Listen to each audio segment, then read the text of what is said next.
So, some quick questions. Um, have so how many of you haven't heard about the term yoga before? Haven't. Everyone has heard that about the term yoga before. Okay. Thank you, bro. Can you guys come up a little? Just.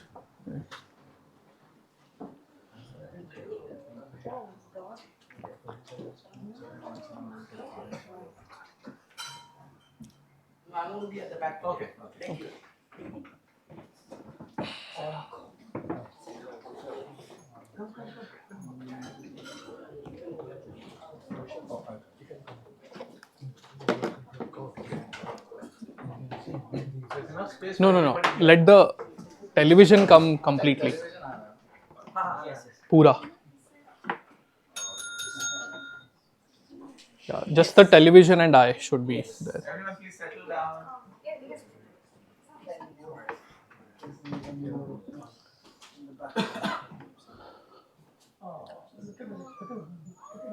Oh, look at that.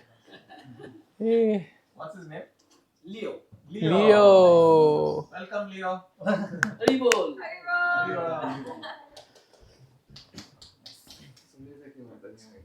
Yeah, she should have been there.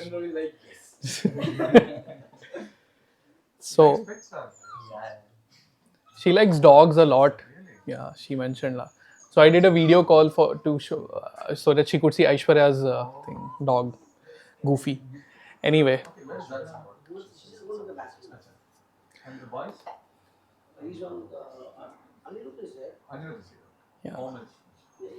Okay, perfect. Okay. So the title for today's talk is the Wi-Fi that always connects. So at the end of this talk, if you all make it through it, patiently, then you will get a Wi-Fi username and password which you can connect anywhere. I'm just kidding. That's not. But you will get a Wi-Fi password and username that you can connect in a spiritual way to something higher.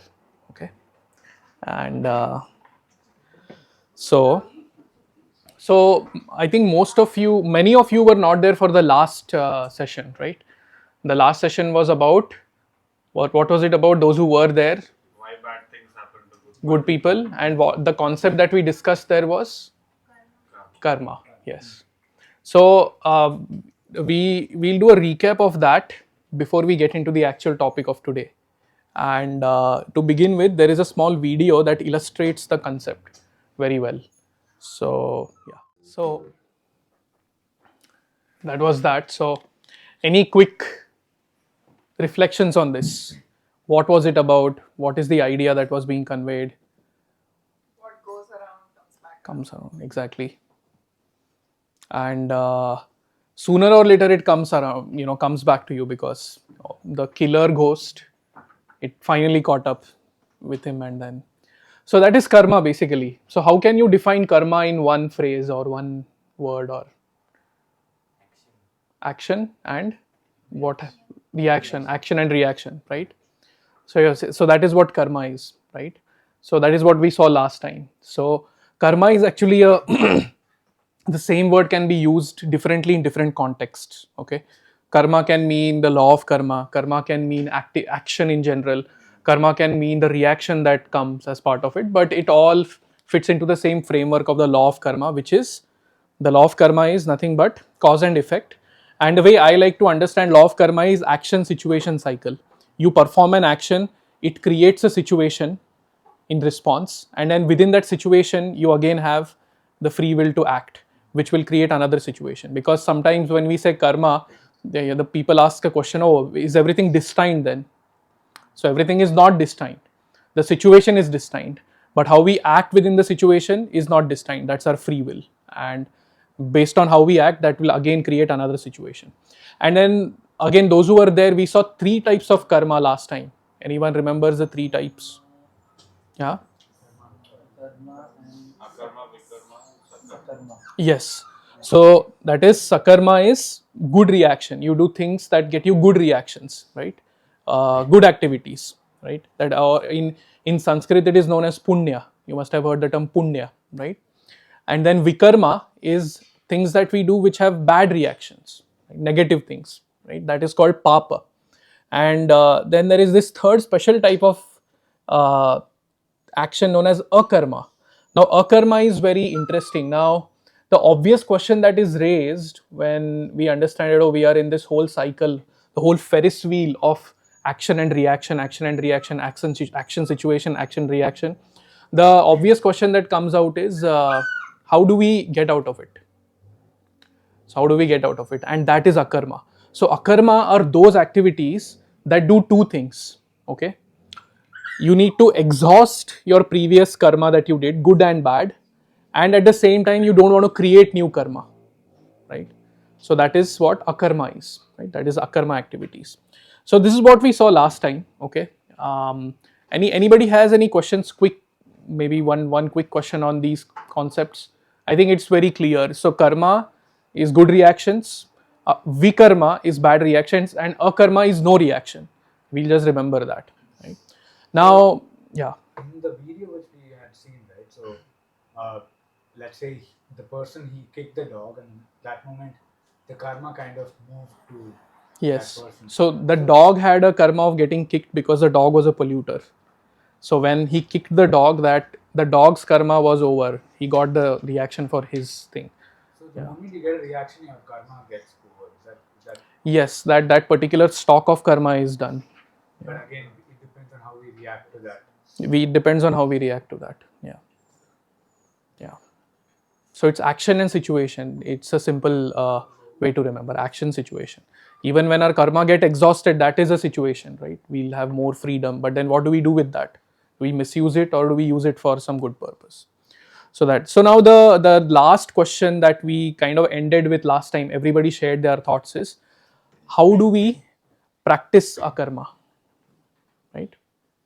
So how do we practice akarma? What are akarmic activities? Which are those activities by doing which you don't get any reaction, right? That is what we kind of ended with last time. And that is what we'll see today, okay? And the quick answer to this is yoga. Okay? That's the reason I asked you guys, is there anybody who hasn't heard about the term yoga before, right? So what is your understanding about the term yoga? Anyone?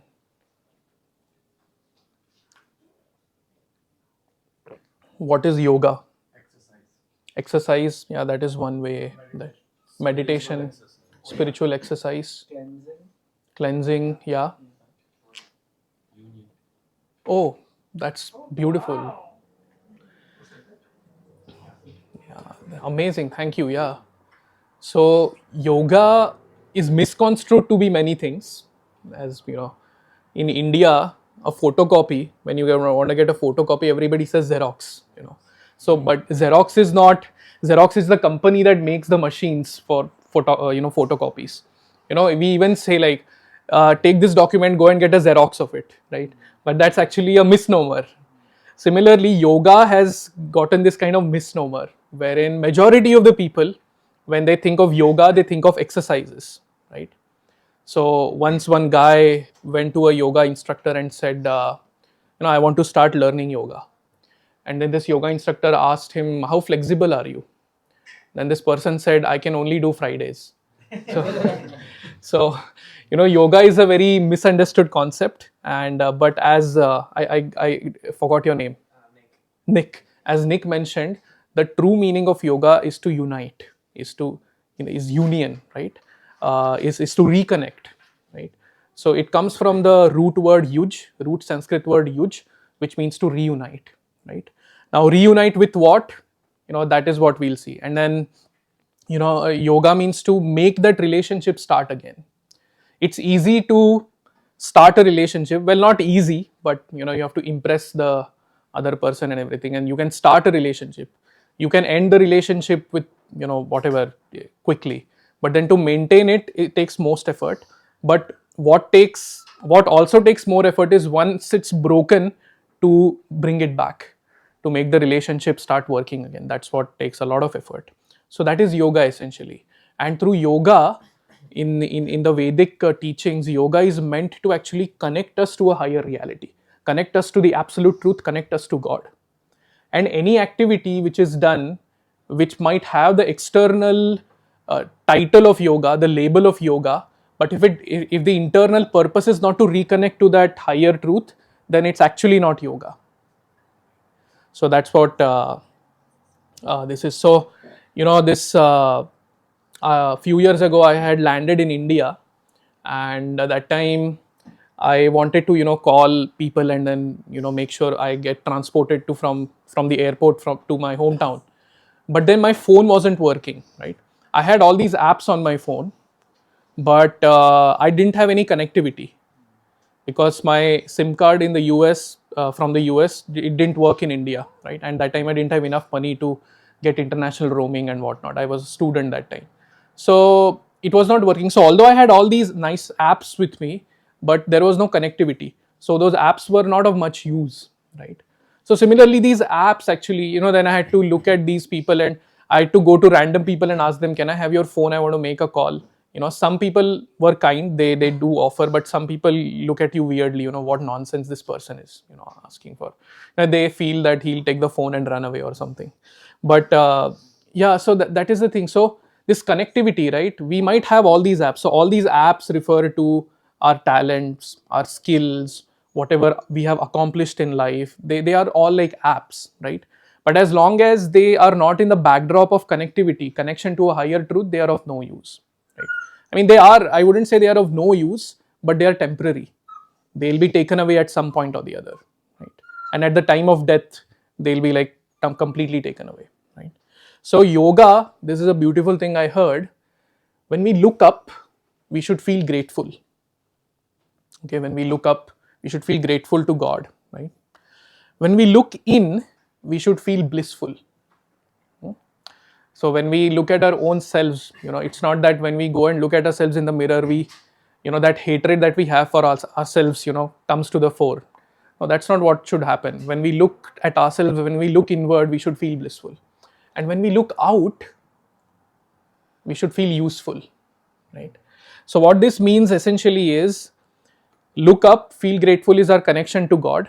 We should have that, attitude of gratitude. Looking in, we should feel blissful in the sense that we should be happy with, understanding who we are. We should have that. We should know our natures in that sense. And then look out. We should be useful. We should have some contribution to the world around us, right? And harmonizing these three factors is yoga. So it's a very nice definition that I heard at one place. So with that in mind, let's try to see what is not yoga, right? As you all mentioned, physical exercises and everything. So mere physical exercises for good health is not actually yoga. It's not wrong. I do yoga every day. At least I try to do every day. But that's for good health. That may not be for connecting to a higher truth, right? So that's not exactly yoga. Mere bodily appearance, right? Somebody comes in saffron robes, shaven head, or somebody has like matted hair, beard and mustache. Just merely having these things doesn't mean they are a yogi or they are performing yoga. Again, that connection has to be there. And mere presence of yogic powers. Of course, this guy here, there is a technique. Do you know this technique? How to? Yeah. Stick it to something. Yeah. I think it's connected on the arm. Correct. Yeah. So this guy is definitely cheating. But there are some people who can actually levitate. There are some people who have this power, this siddhi, it's called in Sanskrit, with which they can actually levitate, right? Even that is not yoga. If it is used to gain followers, to impress people, that is also not yoga. So before we go into the topic of yoga, I just wanted to tell you what is not yoga, okay? And with that clarity, let's go. Now, we all know that yoga means reconnection, right? Reconnection, union, right? Now, I'll give you a scenario. Let's say you have a very old friend, okay? You were best friends back in the day, but then now you guys are just separated because of geographical distance and circumstances and whatever. And now you want to reconnect to that friend, right? How will you do that? Facebook, Instagram, yeah, WhatsApp. Find a friend who knows the other friend. Okay, that's a very good one actually. We'll come to that point. Find a friend who is a good friend to that. Oh, what else? Somebody said email. But what is the most fulfilling way to reconnect with a friend? Meet him directly. Exactly, Surprise. exactly. Surprise him, yeah. I remember when it was my mom and dad's 25th anniversary. I was in another city, and then I thought, okay, it's the 25th anniversary, it's a special one, so let me go and surprise my parents.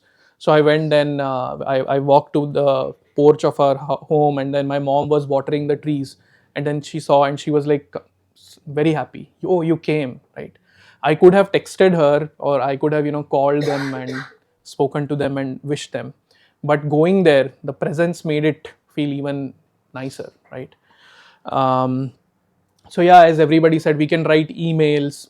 Previously people would write letters, but that's not there anymore. Now people write emails. We can call the person, or we can, nowadays with video calling, FaceTime, we can FaceTime with a person, right? That way you have at least a visual of it. And then, but the best that Nitin mentioned is to go there. Just go there. Just take a flight and go there. Okay. So yeah. Um, so these are like various ways to connect with someone, some friend or somebody, whoever. Like many Indian parents, they come and visit the kids in the US, right?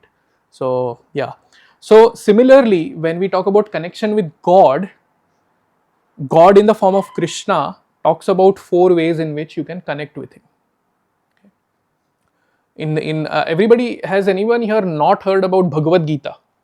Gita. Everyone has heard about Gita. Bhagavad Gita, known as the Song of God. Okay, so Bhagavad Gita is when God, he gave certain instructions to his devotee Arjun, and those instructions are actually very much respected by everyone in the world, and those are actually considered as the as a guidebook for yoga. So that is in a nutshell what Bhagavad Gita is, right? So Bhagavad Gita is known as the scripture of yoga, Yoga Shastra, right? So within Bhagavad Gita, Krishna talks about these 4 types, right? So we'll quickly see what the 4 types are. So the first one is Karma Yoga. Okay, Karma Yoga is connection through action. Okay, detached action. Okay.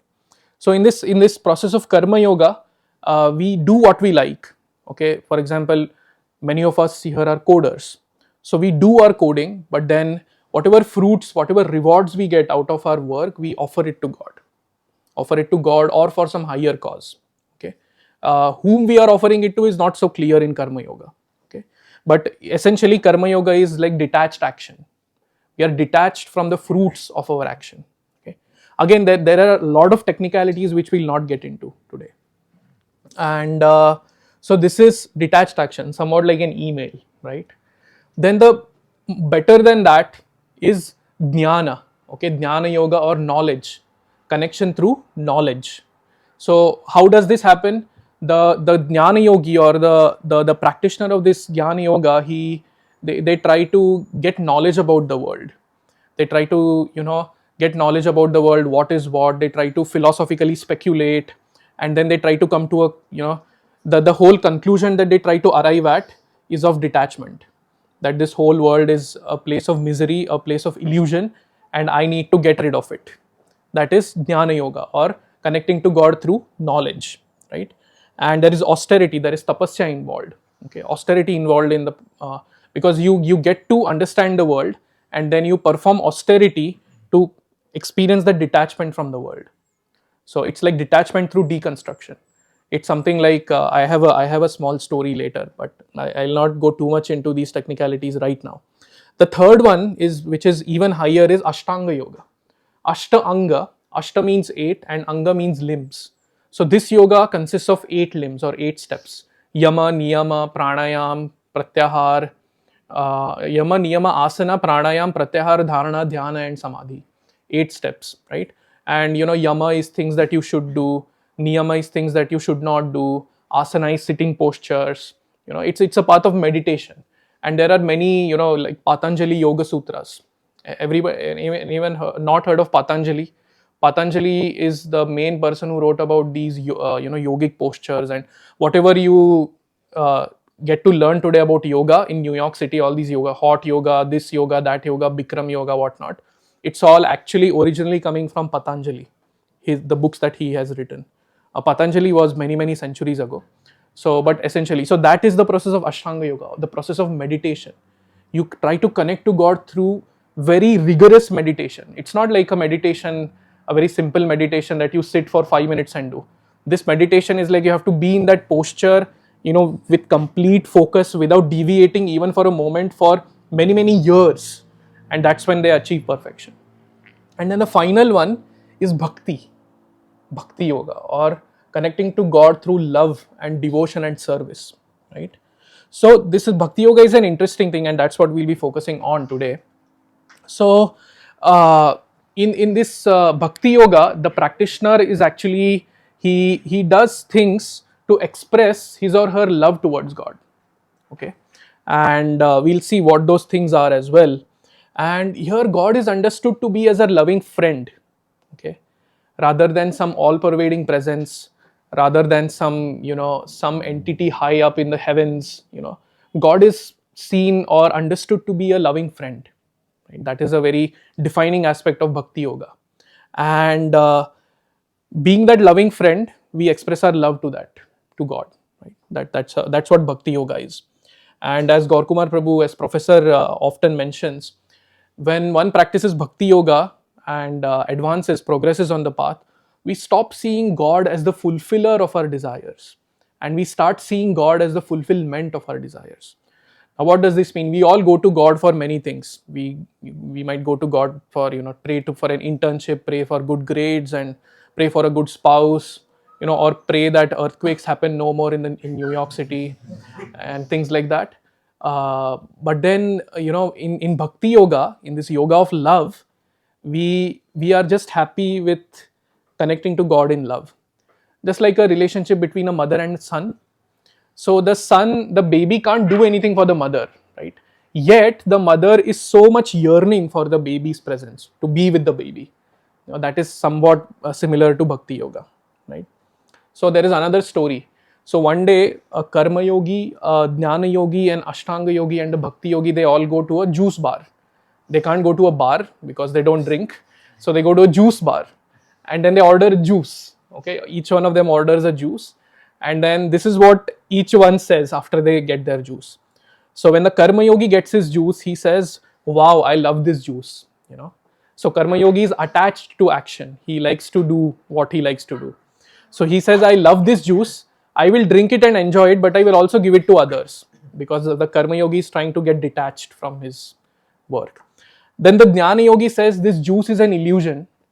The taste buds that are my taste buds that are tasting the juice, they are also an illusion.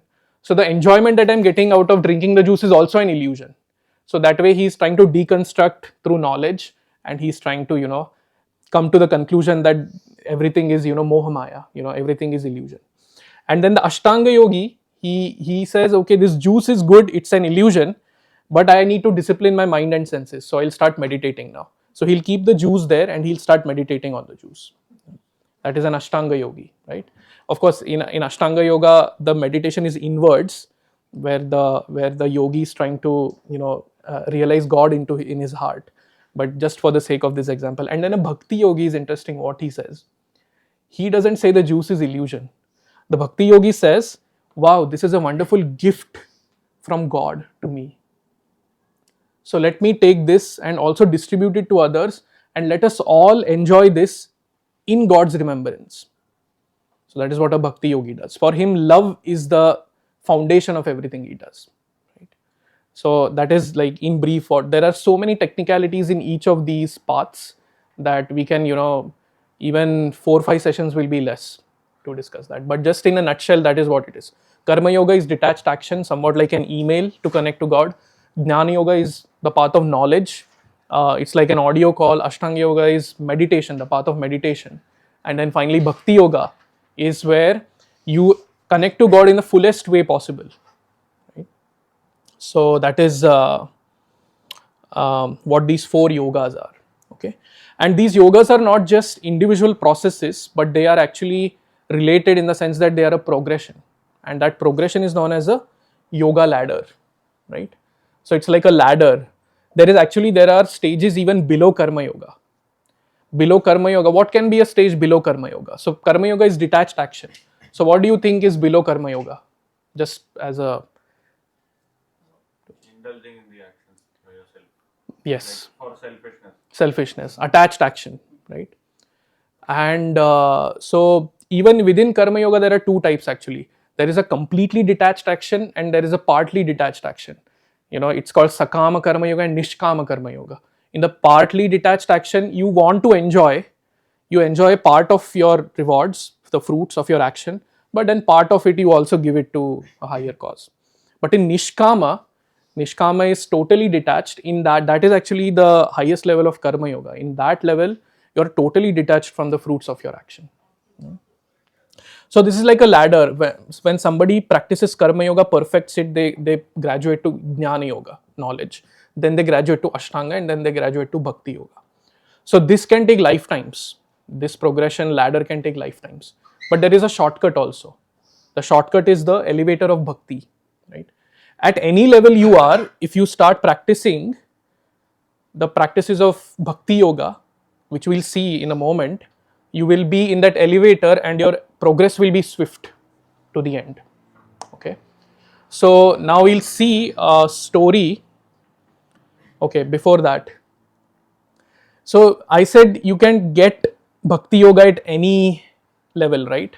So what is that one thing essential to get bhakti or devotion to God? Anyone? This is a tough one to answer, but anyone? I mean, many of you know it, but The will to like know the answers. yes, that is one thing. But even more than that, there is one thing very essential. Faith. You can have faith, you can have the willingness to serve, but if that one thing is not there, you can't do anything. Yes. So Akshay got it. That's association of a devotee. And now we'll see a story where the association of a devotee completely transformed someone. And this someone was not even in the ladder of yoga. He was actually below the ladder of yoga. He was actually a sinful person, right? So we'll see that story. So if anyone doesn't know Narad Muni, the sage Narada. So there was a sage. So yeah. So Narada is known as a celestial sage in the Vedic scriptures. He's a sage. He's an enlightened being, but he has a lot of freedom to go wherever he wants. And then he goes to many places and instructs many people, makes disciples, and the disciples perfect their lives and things like that. So this very great sage called Narada. Okay. So one day Narada is walking in a forest, and he wants to have a bath at the confluence of the rivers Ganga, Yamuna, and Saraswati. So he's walking in the forest, and then at one point he suddenly sees that a deer is writhing in pain. तड़प रहा है वो. He's like, his neck is cut, he's bleeding, and he's not completely dead. The deer is not completely dead, but it's like writhing in pain. What is another word for trembling, shivering, suffering very badly in pain, right? Then Narad Muni, he's an enlightened person and he's compassionate by nature. So, one important quality of enlightenment is compassion. It's not that I become enlightened and I start calling everybody nonsense. That is not enlightenment, right? Enlightenment brings about compassion for others. So Narad Muni sees this suffering deer and then he thinks, oh my god, what is this going on? Then he goes a little further and then he sees that there is a boar lying down in the same manner, in the same state, right? He is also breathing in pain and suffering very badly. And then he goes a little further and then a hunter comes out. Suddenly a hunter jumps out and then he asks this sage, oh, what are you doing here? You're scaring away all my animals. All these animals, they are ready to be hunted by me. What are you doing here? And this Narada sage, he said, look, I was just going to have a bath in the confluence of the rivers and I saw these animals suffering. Is this your doing? Did you do this? And this hunter, whose name is Mrigari says, yes, I am doing this. Then this sage asks him, why are you doing this? Why are you putting them through so much pain? Then this Mrigari says, I feel pleasure when I half kill animals and I leave them to die. So Mrigari says that. So Mrigari has been taught by his father to do this. He's a hunter and he feels a very sadistic pleasure in half killing an animal and leaving it to die. he feels pleasure when he sees the suffering of that animal. And then Narad Muni asks, hey, this is not good, man. So then finally Mrigari asks, what do you want? Do you want animal skin? I have many animal skins. Tell me the name of the animal you want, I'll get it to you. But then Narad Muni says, no, I don't want all that. I just want one thing from you. And then this Mrigari asks, so what is that one thing? He says, completely kill the animal. At least don't half kill the animal and leave. You are anyway getting a lot of bad karma for killing the animal. So if you make them suffer like this, then you will get even more, sin. Sin will accrue in your account. So at least don't half kill them, completely kill them, right? And then Narad Muni explains the whole law of karma to Mrigari. And Mrigari becomes very serious. He's like, yes, you're an enlightened sage, you look like one, and what you're saying makes sense. So, dear sage, tell me what I should do. I want to come out of this whole, mess of, sins and karma and everything. Then Narad Muni says, okay, if you want to do that, the first thing you need to do is give me your bow and arrow. So, Narad Muni takes his bow and arrow, breaks it, and throws it away. And then Narad Muni tells him, so what you should do is you should go back to your home and then start living a virtuous life. Start giving charity to those who are in need, and most importantly, what you need to do is you start worshipping God in devotion. And how you do that is you set up a tulsi plant. Tulsi is a holy basil. You set up a tulsi plant in front of your cottage, and then you chant the holy names of God every day in front of that tulsi plant. And then this Mrigari says, dear sage, this is all nice, but if you've broken my bow and arrow, how will I earn my livelihood? This was my livelihood, right? How will I feed my family? Then Narad Muni says, don't worry, I will make sure that you and your family is provided for. And Mrigari says, okay. Then he dutifully follows the instructions given by this sage Narada. And after that, his life starts becoming transformed. He starts becoming saintly in nature. He starts becoming compassionate in nature. And seeing his progress on the path of spirituality, his fame spreads far and wide. Everybody in his village and the neighboring villages, they understand, oh, there is this hunter who he was a heinous hunter before, and now he has turned into a great sage, a great compassionate sage. So people are coming and flocking his cottage to get a glimpse of him, to see him, to ask questions to him about religious duties and dharma and whatnot. So he people are flocking his cottage like that. And then what, so the culture in India is, if you want to go to someone, then you get some food, like you take some gift for them. Of course, doesn't mean everybody starts getting something from next time. That is not but that was like the cultural landscape back then. So then his need to feed his family is also getting fulfilled through these donations, right? And then one day, so this is Narada with the hunter initially, okay? And then one day what happens, this sage Narada along with his friend called Parvat, sage Parvata. So he says, hey, dear Parvat, let's go to see this disciple of mine. He's an amazing disciple, and I want you to see the transformation that Bhakti Yoga has brought about in this disciple. So then Narad Muni takes him, and then from a distance, this Mrigari sees Narad Muni and Parvat Muni coming. And then he's delighted to see his guru, he's delighted to see his spiritual master. And then he runs towards them to offer respects to them. And while he is about to bow down, he suddenly takes off his shawl, and then he moves certain ants that were there on his way, on his path. He whisks those ants away very carefully so as not to harm them. And then once he does that, he offers his respects to the sages. And looking at this, Narad Muni says, this is the power of Bhakti Yoga. A person who was not even in the yoga ladder, he was actually a sinful person, right? He was not even following good activities, right? You can be selfish, but you can do it in the right way, right?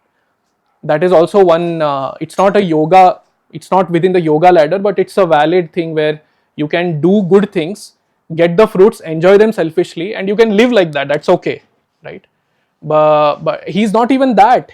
He's killing animals left and right. And then look at this power of Bhakti Yoga. This practice of living a virtuous life in devotion to God, in love for God, chanting God's names, has transformed him to such an extent that this person who used to half kill animals and feel pleasure in seeing them die is now not even wanting to step on ants. He's whisking those ants away and trying to offer respects. So that is the power of bhakti yoga that comes out very nicely in this story. Right. So anyway, having heard the story of Mrigari, which is the best form of yoga, is what we'll try to see. Of course, you all know that I'll say that it's bhakti yoga, but we'll try to quote some scripture here and try to understand that. But even before that, okay, this is a technical comparison of the 4 yogas, and we'll not go into too much detail in this. But I'll just focus on the last column here, right? The prerequisites. Right? In case of karma yoga, of course, you give up the fruits of action, right? In case of jnana yoga or the path of knowledge, you give up. So in karma yoga, your attachment to your action is still there. You want to do what you like to do. But in case of jnana yoga, you also have to give that up. The detachment is not only from the fruits of action, but also from the action itself. That is jnana yoga, the path of knowledge, wherein your whole pursuit is in knowledge. You want to gain knowledge. And then there is ashtanga yoga, the path of meditation, which involves total renunciation of fruits and actions as well. And then you have to go to a secluded place. You have to, with undeviated focus, meditate for thousands and thousands of years. And then that is when you get perfection, right? But in case of bhakti yoga, the prerequisites are very simple, as somebody mentioned: humility and sincere desire to serve. That is what is needed. And of course the association of devotees, as I think Nitin mentioned that when you mentioned association, you mentioned the fact that if you want to connect to a friend, you need to search out for somebody who knows, who is close to that friend. So in Narad, in Mrigari's case, who was that person who was close to God? Narad Muni. So that association is what we need to seek out to really understand how to love God properly. Right? So that is the contrast of bhakti yoga, that it is simple in nature, right? We'll also see why bhakti yoga in detail in a this thing. But before that, how is bhakti yoga practiced, right? So in the way to practice bhakti yoga is through 9 processes. Okay, those 9 processes are these: hearing about the glories of God, chanting the holy names of God, remembering God, always trying to remember God, serving God, offering worship to God. Like God has manifested in the form of a deity here, right? If you look in the altar, that's actually God. We don't have the eyes to perceive them as God, but they are God. Then becoming offering prayers. We offer heartfelt prayers to God, becoming a servant, becoming the best friend, and fully giving oneself. So these are the 9 processes with which we can try to develop our love for God. These are the 9 processes of bhakti yoga. Okay, and out of these, actually, within this day and age, the most important one, as per the scriptures, is kirtanam, or chanting the holy names of God. And that is considered to be like the most powerful spiritual practice in the age of Kali, this Kali Yuga that we are in right now. So now I had mentioned that we'll see which out of the 4 yogas, which is the best yoga, right? Even before that, I want to, so let's say you were given a big, choice of sweets or whatever you like, right? So how would you choose which one to eat? Let's say you can't eat all of them. You have to eat, let's say, choose only one of them. So how would you choose, right? He said cake. Whatever you're craving. Okay. Craving, okay. You're craving everything. Sure as lesser sugar. One Yeah. each. Lesser sugar, yeah. One that stands out. जो brighter है वो. Everything is standing. You see, you have to make only one choice. Most Okay. favorite one. Most favorite. Go around. Okay, we can go around. Karan, what will you choose? And it doesn't have to be like a right answer or anything. Just say whatever comes to your mind. I'll choose the tiramisu. Tiramisu. This one, right? Or, no, this one. No, this one. This one? Down. Left. Second. Oh, okay. I One didn't. tiramisu, please. Yes, Soham. Choose the ice cream. Okay. I Cake. Which one? Fruits and ice cream. So, so this is based on just your what is favorite. Okay. Okay. Anyway, what else? What else? Kaju Katli. Kaju Katli. I mean, all of you will give various answers, but what metric will you will you use to get your answer? What is the basis of your answer? One is of course what you like, what you crave for. What is, huh? Data from what we know before. What we know before, healthy. You know, some Whatever is the house special. very nice Very answer. nice. Very nice. So actually, I went to there was a new sweet shop that had opened in our city, and I went there, and they had many sweets, right? And it's the first day, so they have made it specially to look very nice. So then the owner asked me, what would you like to have? Do you know what I said? What's your What's your favorite? What's your favorite? What do you recommend? So when you're given these choices, the easiest way to do it to get the topmost thing and to get the best thing possible is just to ask the chef, what do you recommend me to eat? Similarly, Krishna is giving us many options here. He is giving us the option of karma yoga, the path of action. He is giving us the path of knowledge. He's giving us the path of meditation, and he's giving us the path of love. So what do you choose? How do you choose? You ask Krishna. And that Krishna has categorically mentioned within the Gita.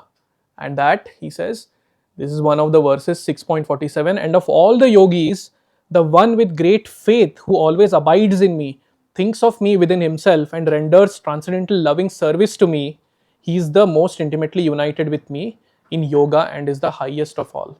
That is my opinion, Krishna is saying. So the chef is telling us that Bhakti Yoga is the topmost, right? Any questions so far?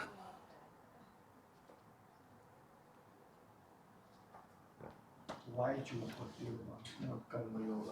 Yeah, that's the next.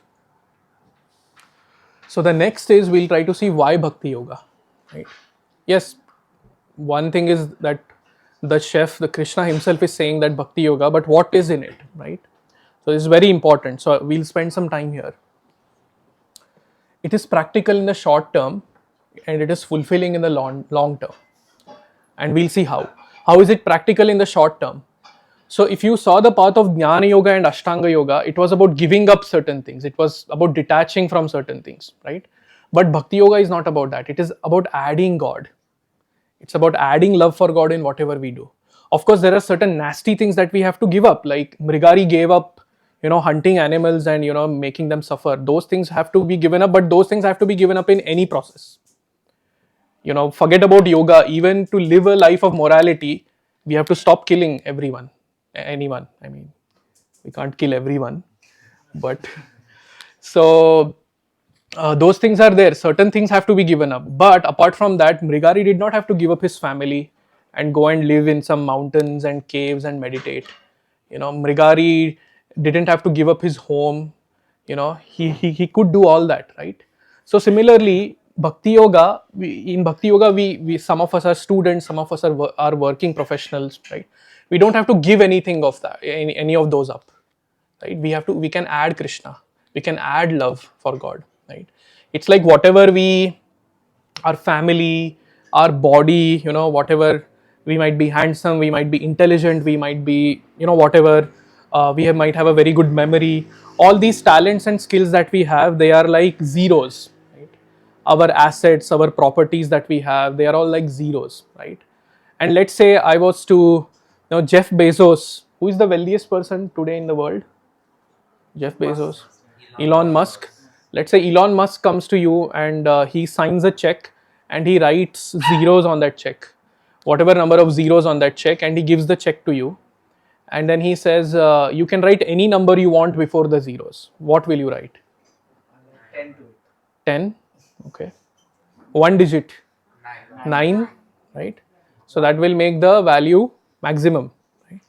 So all these things like assets and our own body, our family, whatever property, our skills, our talents, the money that we get from our work, etc. These are all like zeros. They have certain value, but they don't have ultimate value, because at the time of death they are taken away. All of these are taken away, right? That is why death is such a horrifying experience, because we have to give up whatever we have. But when we add that 9, which is love for God in all our activities, all these become meaningful, and we start seeing life in a very different way, right? And plus they become akarma. They start becoming akarma. Going back to the concept of akarma, when you add love for God in whatever you do in a very nice and sincere way, we don't get reactions of those things, right? So that is about, it's not about detaching per se. Bhakti yoga is about attaching to God, and through that attachment, detachment will come automatically. That is the understanding. The second thing about practicality is it is simple and easily practiced. Yeah.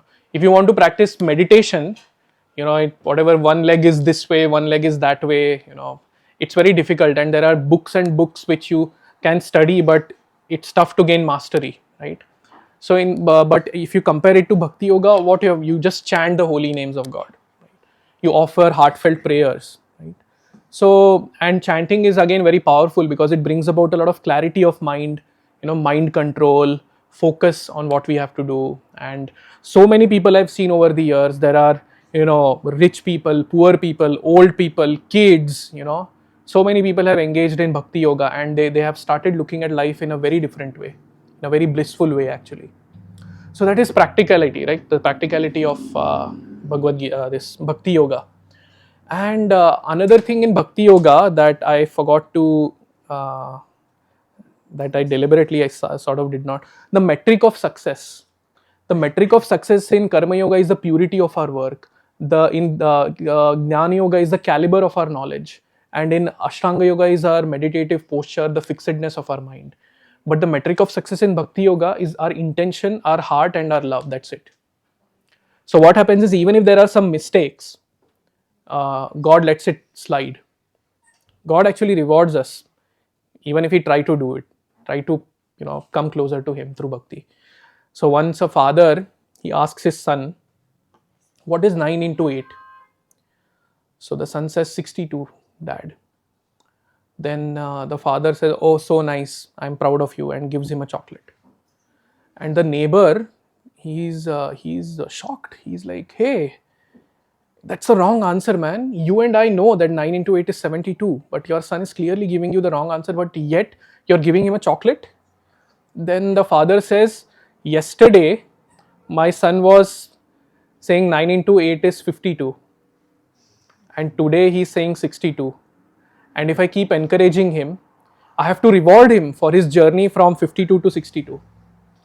And if I keep encouraging him like that, he will one day come to 72. That is the path of bhakti yoga. Even if there are certain mistakes, it's okay.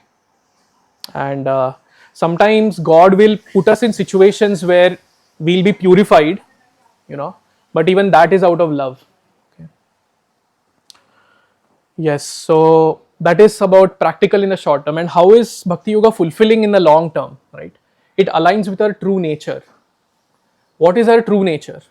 What is the nature of sugar? Sweetness, right? What is the nature of fire? Yeah, heat, right? So if you take sweetness out of sugar, it's not sugar anymore. If you take heat out of fire, it's not fire anymore. Those are like the defining characteristics of sugar and fire. Similarly, we as spirit souls, we have a defining characteristic, and that defining characteristic is love and service. We all want to love and serve someone. Everybody. I mean, I even forget about human race. Even the animals, they want to love and serve someone. They want to have that reciprocation of love, right? Even within the animal kingdom. So bhakti yoga, because we are trying to reunite with God in that relationship with God, it aligns with our true dharma of loving and serving, right? It's all about relationships. And then it includes the results of all other yogas. And this is itself a very big topic, but all I'll say is we get the fullest experience of God in this.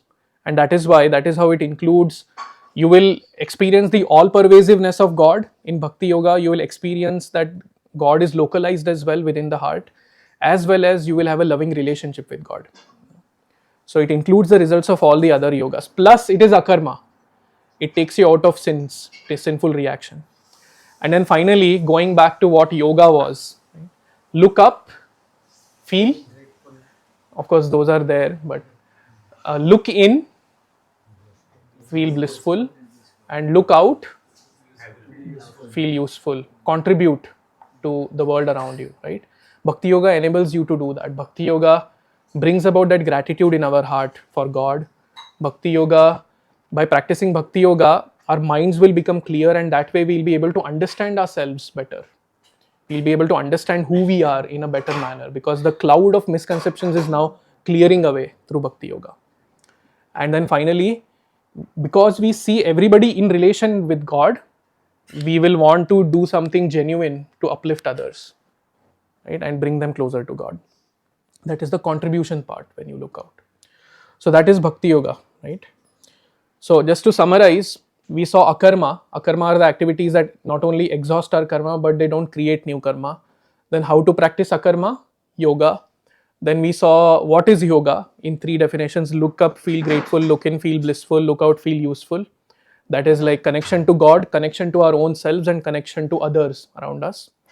Then 4 types of yoga in Gita: path of action, detached action; path of knowledge, path of meditation; path of love and devotion. And then the best and topmost that we saw as per Krishna is bhakti. And then how is bhakti yoga practiced? We saw the 9 processes, of which hearing and chanting are the most powerful in today's day and age. And then finally, the importance of association, in devotional service, that we saw the story of Mrigari and Narada, right? And then finally, why bhakti yoga? It is more practical in the short term, and it is more fulfilling in the long term. So ultimately, bhakti yoga is about tuning into the grace of God. The grace of God is available to everyone. It's everywhere. We can tune into it at any time, anywhere, in any given circumstance, right?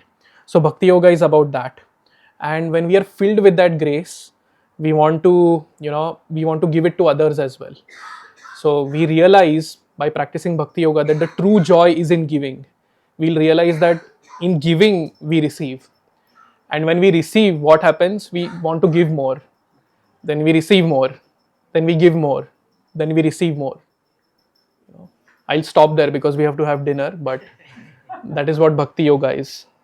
So the Wi-Fi that always connects us to the absolute truth, to God, is bhakti yoga. And the password is simple: holy names, humility, desire to serve, association of devotees, like-minded people. Any questions? That's it for the session.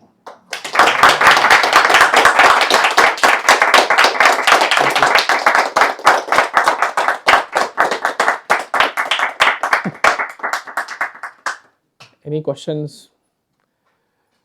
Also, one misconception that is often talked about is bhakti yoga is considered to be for sentimentalists. Actually, many spiritual paths say that. They will say that, oh, bhakti yoga is for sentimentalists, and if you're an intellectual, you should go for the path of knowledge or the path of meditation and things like that. But that is actually a misconstrued interpolation. It's not actually, Krishna never says in the Gita that bhakti yoga is for the sentimentalists and jnana yoga is for the intellectuals. It's nothing like that. And intellect is just one aspect of intelligence. Okay. So the other aspect of intelligence is discrimination. So when we also think about intellect, we think that, oh, this person has a lot of knowledge processing power, this person has a lot of memory. But no, that is just one aspect of intelligence. The other important aspect of intelligence is to be able to discriminate between what is right and what is wrong. And bhakti yoga gives us that. So a bhakti yogi might not apparently be very intellectual. There are intellectual bhakti yogis, like all of you came last time for like 2 sessions ago for Chaitanya Charan Prabhu's session, right? His intellect is something that I've never seen before in anyone. So it's not that because you have a lot of intellect you cannot engage in bhakti yoga, or because you have less intellect you should engage in bhakti yoga. It's nothing like that. Intellect is a different thing altogether. So this whole misconception that, oh, jnana yoga is for the intellectuals and bhakti yoga is for sentimentalists who cannot rationalize things, it's actually a misconception. So that is one thing I would like to mention. Any more questions? Any question, like, it's a, you can try to counter whatever we discussed today, saying that no, this is all nonsense. And yeah, I just want to ask. So, Bhakti Yoga is basically like a elevator to yes, this thing, right? yes. So my question is, like, does it outweigh the other three What do you mean by outweigh? in sense of, so if someone is like, so like let's say he practices Bhakti Yoga, right, but they don't practice like meditation, or they don't possess, or they're not willing to learn more about the knowledge of whatever they are trying to do, then is that still fine? It's fine, but I'll tell you the thing with that, the caveat with that. So yes, it is not necessary that you should be an intellectual, a knowledgeable person if you want to practice bhakti, right? It's not that you should have memorized hundreds of shlokas to be able to practice bhakti yoga. No, definitely not. But knowledge helps us make our faith concrete, and that faith in turn enables our bhakti to be more intense, to be more sincere. In that sense, knowledge is required. It's not a prerequisite. Prerequisite is only humility and the desire to serve, right? But knowledge helps. And knowledge, not knowledge in the sense of, oh, this world is an illusion, this world is a nonsense place. Not that knowledge. Knowledge about God, knowledge about the glories of God, knowledge about the glories of those who have given themselves in the service of God, in the service of others. That kind of knowledge, the knowledge that will help you progress in bhakti. If that is there, it's good. It'll help you make your faith more stronger and take you closer in a faster way. But yeah, if somebody, let's say, doesn't want to do meditation, I mean, in one sense, bhakti yoga includes everything, because in bhakti yoga you don't give up what you're doing, you're engaged in your profession, right? In bhakti yoga you're gaining some knowledge. And the see, what happens is, if you do the ABCD of bhakti, A is association, B is read some books here and there, C is chanting the holy names of God, and D is diet. When you do these four things in a regulated way, in a nice way, then knowledge automatically starts coming, because you're associating with devotees, you're associating with like-minded people. So you will anyway get to know what you have to know, right? And then by practicing japa, you try to focus your mind into it. So in that sense, meditation is also there in bhakti yoga. And then finally you do all this in the backdrop of love. So like that. So yeah, it's not mandatory. It's not that bhakti yogi has to sit for meditation for thousands of years. No, that is definitely not needed. And Yeah. also another question was, within Bhakti Yoga you like mentioned 9 processes. Yes. Is it like someone who is wanting to follow, do they have to like make sure that they are doing everything like all 9 of them? No, anyone on can an give you everyday perfection. basis? Or is it like if they are doing few of them but then Yes. they continue doing it, that also is Absolutely. considered? Absolutely. So you see, the metric of success again in bhakti yoga is not an external metric of success. It's very internal. At the end, the metric of success is how much love you have developed for God. That is what makes bhakti yoga so special. It's not like Vishwamitra Muni. There was another sage, Vishwamitra. So he was meditating, and then I think Indra got envious. Indra, was it? So Indra got envious and he sent a celestial damsel to break his meditation. So he saw the celestial damsel and his whole meditation of thousands of years broke, right? And then because his meditation broke, he, whatever, he had to start again. That is a problem. He had to start again, get that level of meditation back. But that's not the case with bhakti yoga. You don't have to do that kind of things. That is not the metric of success. The metric of success is how much love we have developed. Yeah. Very debating topic, but Yes. all these sages in the stories, like all the pastimes which we hear, Mhm. they're sages, right? Yes. So they have developed some sense of knowledge and love for God. Yes. They are praying, right? They're supposed to have like a calm nature. Is it like a given? Like if they are so knowledgeable, if they are so enlightened, Mhm. they should be more forgiving. Like Mhm. that's the practice of bhakti yoga is also, right? Like Yes. be compassionate and more forgiving. Correct. So in most of the stories, what happens is someone has disturbed the sage out of their meditation, and they have instead of being compassionate about the mistakes someone's committed, Mm. they usually have only cursed them. Cursed.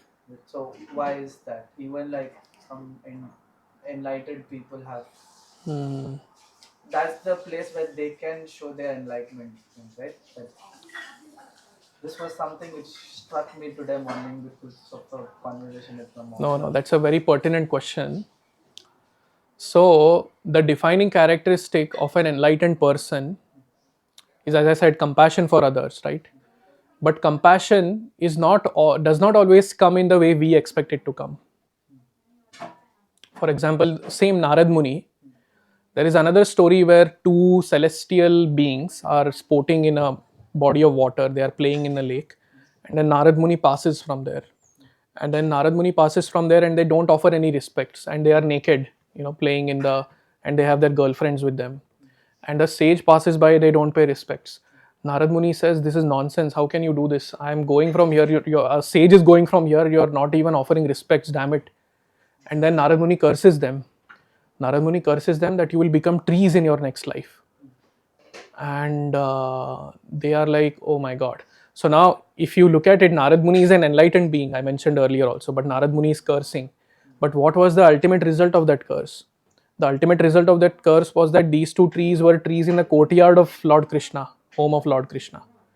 And then when that pastime happened of Mother Yashoda tying up Lord Krishna, so Krishna put that rope around these two trees and pulled them, and then these trees, he uprooted them, and these trees took the form of the celestial beings. And then they offered very beautiful prayers. It's all documented in Srimad Bhagavatam. And then they went back.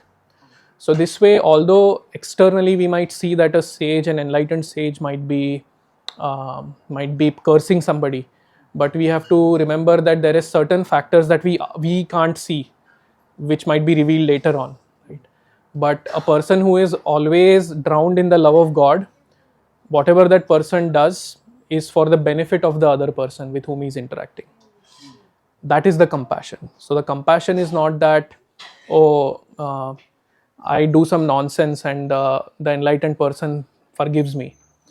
He doesn't hold a grudge against me, but he will punish me for what? Not to exercise his ego. He'll punish me for my own purification. That is the important point we need to see in these stories. And again, sages, there are certain sages who are advanced in Bhakti Yoga. There are certain sages who are advanced in Ashtanga Yoga. Like there was a sage called Durvasa. Okay. Durvasa, do we have some 2-3 minutes for Durvasa story? So Durvasa was a sage again. He was a meditator. Okay. And then he had attained a lot of power through his meditation. So he happened to go to this king called Ambarish. Okay. Ambarish is a king who perfected all the 9 processes of Bhakti Yoga. So Ambarish welcomed this sage because the culture is that when a sage visits a king, you have to welcome them nicely and everything. And then it was a fasting time. Okay, they were fasting. So Ambarish was fasting the whole day. No, not the whole year. I think it was a very big fast. So he was fasting for many days, I think a year or something. And then this sage came on the day of the breaking of the fast. Some few hours before the breaking of the fast. And then Ambarish, out of his humility, he said, "Oh, very nice, a sage has come to me on this auspicious day when I'm going to break the fast. So please allow me to, you should break your fast first, then I will break my fast." That is the culture, right? So then he welcomes him and everything. And then this Durvas Muni, Durvas sage, he says, "Okay, I'll go and have a bath and come back. And I'll have a bath and come back in the river. And after that, we'll break the fast," right? And the culture is before Durvas breaks his fast, Ambarish cannot break his fast. That's the etiquette. So Durvas goes for a bath and then he doesn't come back for a long time. And then now it's time to break the fast. Now what to do, right? And this fasting is not just like the way we do fasting is we eat all nice fried, sabudana and tapioca fried stuff, deep fried and tasty stuff. But this fasting is even without water, right? Ambrish is performing. So then the sage is gone. He's not, he's taking a long time to come back, and it's time to break the fast. So what Ambrish does is, this devotee king, he just takes a sip of water. Now taking a sip of water is actually in the gray zone. It is like breaking the fast because he was fasting without water, but at the same time he hasn't taken any food. So in that sense he hasn't broken the fast. So the idea is when Durvasa comes back, he will serve him prasad and then break his own fast. Durvasa comes and he's like, how dare you broke the fast without telling me, like without me breaking it. So then Ambrish is, just humble, and he's not saying anything, and then Durvasa says, I curse you. He is going to, he creates a demon, and he tells that demon to kill Ambrish. And then, and at that point, what happens is, Sudarshan comes. Sudarshan is the weapon of Lord Vishnu. Sudarshan comes there and he is protecting Ambrish. And he kills that demon that Ambrish created, and now he's going to kill Ambrish now. Sorry, he's going to kill Durvasa. Sorry, I'm just. So now Durvas goes, he runs everywhere. He goes to the upper planetary systems, he goes to the lower planetary systems, trying to run away from Sudarshan. Sudarshan is the weapon of God, Vishnu, Krishna. So, and because Ambrish is a devotee of God, Sudarshan is trying to protect. And then Sudarshan is now like, how did you offend a devotee of God? I will kill you, Durvas. And then he's running and everything. And then Durvas even goes to Narayan. He goes to God himself and says, take your weapon back. I sorry, I cursed your devotee. Sorry, I offended your devotee. Take your weapon back. But Narayan says, I can't do anything. You offended my devotee. The only person who can forgive you is my devotee. So then Durvas comes back, begs forgiveness to Ambrish, and then Sudarshan goes away. So in that way, you have to see what is the caliber of the sages also. Are they bhakti yogis? Narad Muni is a pure bhakti yogi. But there are others who might be Ashtanga yogis or something. Their curses might not be very effective. But when a pure bhakti yogi curses somebody, that is ultimately for the benefit of that person. Sorry, it was a long answer for a short question. I like stories. Any other questions? Yes. Can you show the last slide? Yeah.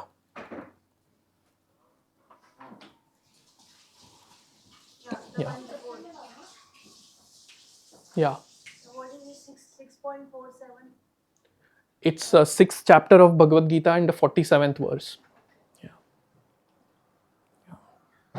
So Bhagavad Gita has 18 chapters, and every chapter has varying number of verses texts. So this is 6.47, 6th chapter, 47th text. Okay, so I think we'll take the discussion for Prasadam now, and if there are any questions we can ask that time as well. So thank you very much.